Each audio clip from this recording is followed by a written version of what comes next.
Hello. Exam related आज थोड़ी सी कुछ मैं जानकारी देना चाहूँगा। तो आपका कुछ ही दिनों बाद आपका क्वार्टरली एग्ज़ामिनेशन होने वाला है। तो इसके लिए आपको अपने हिसाब से प्रिपेयर रहना होगा और ये आपका जैसे कि बोर्ड में भी आपका किस प्रकार से आपका लिया जाता है उस बेस पे आपको भी यहाँ पे क्या है समझना है। ठीक है। तो क्वार्टरली एग्ज़ाम जो होता है जनरली आपका आपका टाइम 3 आवर होता है और 70 मार्क्स का आपके क्वेश्चंस होते हैं। ठीक है। तो इसमें क्या होता है थोड़ा सा ब्लूप्रिंट में आपको समझाने का प्रयास करता हूँ, है ना। एक 1 मार्क्स के 5 क्वेश्चंस आते हैं जो कि बहुत ही शॉर्ट आपके क्वेश्चंस होंगे, है ना। तो इसके आपका एक शब्द आंसर देना होता है ना। तो उसमें आपको थोड़ा लॉन्ग भी आपका थोड़ा बहुत लिखना भी पड़ेगा। 1 मार्क्स का 5 क्वेश्चन, 2 मार्क्स के आपके यहाँ पे क्या होगा, छोटे मोटे तथ्यात्मक या फिर परिभाषा विमीय सूत्र के साथ, मात्रक के साथ, है ना। किसी का तथ्य आपको पूछेगा छोटा मोटा आपका, जैसे Q बराबर NE होता है उस टाइप का आपका छोटा बहुत आपका क्या होगा आंकिक प्रश्न भी यहाँ पे पूछता है। 3 मार्क्स का क्वेश्चन यहाँ पे 3 क्रॉस आपका 12, इसको आप बड़ा क्वेश्चन मान के चलिए क्योंकि यहाँ पे डेरिवेशन 3 मार्क्स के टाइप से आते हैं। न्यूमेरिकल क्वेश्चंस भी यहाँ पे आएंगे, है ना। तो आप प्रतिरोधों का जैसे संयोजन करते हैं उस टाइप के भी क्वेश्चंस यहाँ पे आ सकते हैं। ठीक है। फिर है 4 मार्क्स के क्वेश्चंस। तो यहाँ थोड़ा समझना है कि 4 मार्क्स का एक क्वेश्चन जो होता है इसका प्रिपरेशन आपको थोड़ा अलग करना पड़ेगा। इसमें वैल्यू बेस्ड क्वेश्चंस आता है। वैल्यू बेस्ड क्वेश्चन मतलब एक अपठित गद्यांश टाइप का रहेगा, है ना।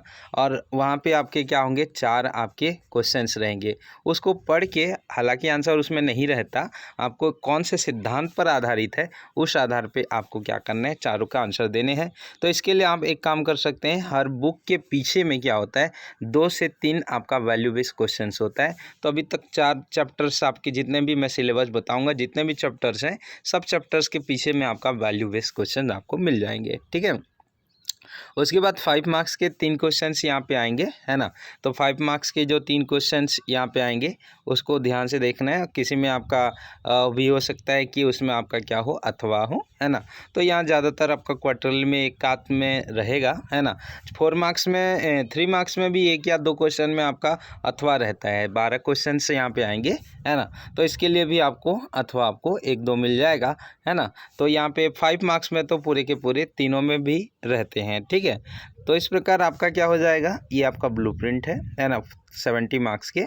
अब मैं थोड़ा सा सिलेबस के बारे में बताना चाहूँगा, कहाँ तक आपको पढ़ना है और क्या क्या आ सकता है ना, किस टाइप के क्वेश्चंस। ठीक है।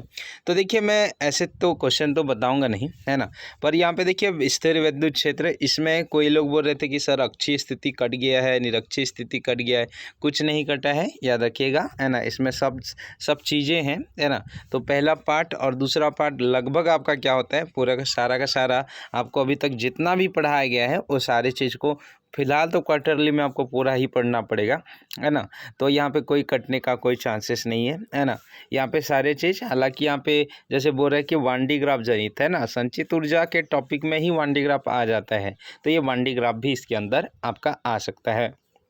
धारा विद्युत में तो नो डाउट कोई चीज़ आपका कटेगा नहीं, है ना। तो यहाँ से आपका ये पूरा चैप्टर्स आएगा। आपका पहला जो चैप्टर नंबर 1 है ना। तो चैप्टर नंबर जो आपका 1 है स्थिर वैद्युत एवं आवेश, न्यूमेरिकल तथ्यात्मक, है ना। इसका वैल्यू बेस भी क्वेश्चन देखना है, यहाँ पे डेरिवेशंस भी आपको देखने हैं, है ना। आपका यहाँ पे स्थिर वैद्युत का भी आपका पूरा आपको लेके जाना है ना। तो यहाँ आपका यहाँ से विद्युत धारा, है ना, इसमें आपका विभव मापी का सिद्धांत यहाँ जो भी है व्हिटस्टोन मीटर से तो पूरा है।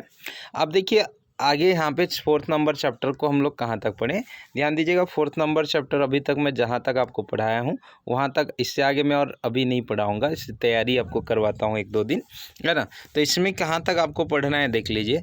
आपको यहाँ पे और आपका बायोसेवर्ट का नियम, ये पूरा आपका ऑस्टेट का प्रयोग, है ना, वृत्ताकार पास, एम्पियर का नियम, अनंत लंबे, है ना, यहाँ पे प्रयोग, सीधे टोराइड सेलेनाइड तक आपको पढ़ना है ना। तो यहाँ से आपको टोटल, यहाँ से मैं आपको बता दूं कि सेलोनेट यहाँ तक ही आपका क्वार्टरली एग्जामिनेशन में आएगा, है ना।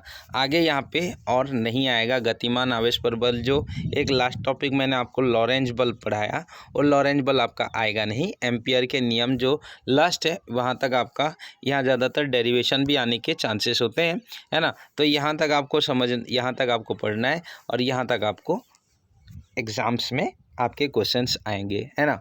तो आपको बता भी चुका है कि आपके घर तक आपका क्वेश्चन पेपर जाएगा। आपको पूरा आपको क्या करना है, खुद से आपको बनाना है, किसी प्रकार से नकल नहीं करना है, आपका स्व आकलन करना है ना। हालांकि एक प्लेटफॉर्म है कि आपका हम लोग घर में ये देख लेंगे वो देख लेंगे, लेकिन मेरे हिसाब से अपने ही पैर पर कुल्हाड़ी मारने टाइप का होगा। तो आई थिंक आप लोग सब ईमानदारी पूर्वक इस चीज़ को आप लोग ज़रूर बेहतर तरीके से निभाने का प्रयास करेंगे।